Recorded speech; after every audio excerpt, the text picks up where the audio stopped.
Et avec nous sur le plateau de 7 jours sur la planète, Aïcha Badialo. Merci Madame d'avoir accepté notre invitation. Vous êtes présidente du Forum des éducatrices africaines, l'ONG FAWE, qui est une ONG panafricaine qui existe depuis 1992 et qui est l'une des principales organisations qui plaide pour l'éducation des filles en Afrique. Alors vous avez participé à ce Forum mondial des femmes francophones, à la table ronde éducation. Est-ce que l'on connaît aujourd'hui le nombre de filles scolarisées en Afrique subsaharienne et dans le monde?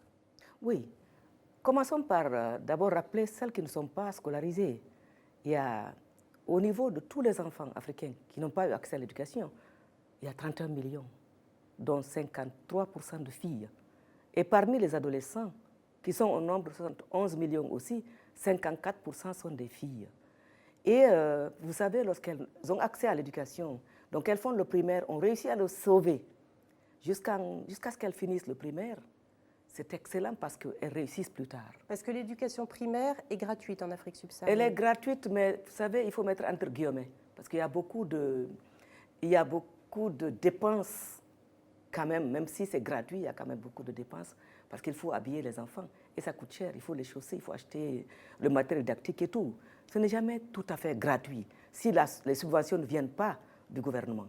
Alors, quel est le travail de FAWE? Qu'est-ce que vous avez remarqué qui entrave encore aujourd'hui l'accès justement de l'école pour les filles? C'est la pauvreté.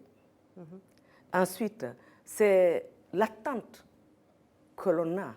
Les familles estiment qu'il vaut mieux envoyer les enfants garçons à l'école et garder les filles. Parce qu'ils se disent, si nous éduquons nos filles, elles ont un job plus tard, elles se marient. C'est la belle famille qui gagne.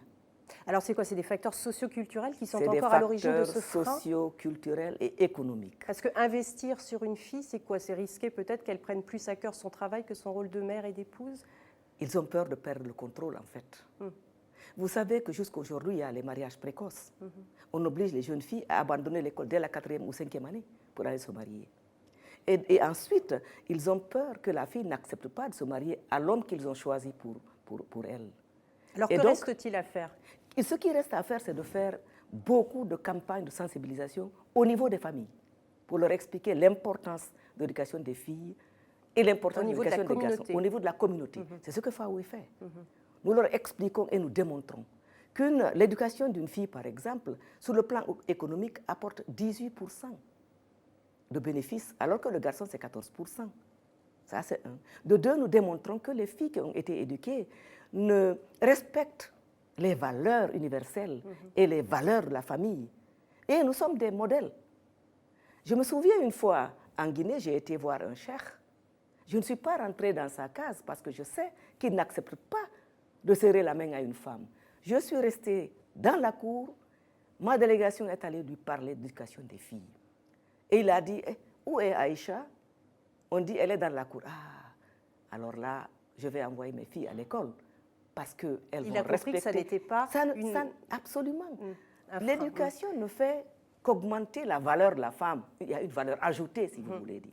Vous avez participé à ce Forum mondial de la francophonie. Qu'est-ce que ça apporte, cette cohésion? Est-ce que le but, c'est de créer un réseau entre vous, femmes qui défendent des vraies valeurs au sein même des 77 pays membres de la francophonie? Oui, c'est une plateforme exceptionnelle. Nous avons échangé. Nous avons appris les unes des autres. Nous nous sommes appréciés et nous avons dit, nous avons un rôle à jouer.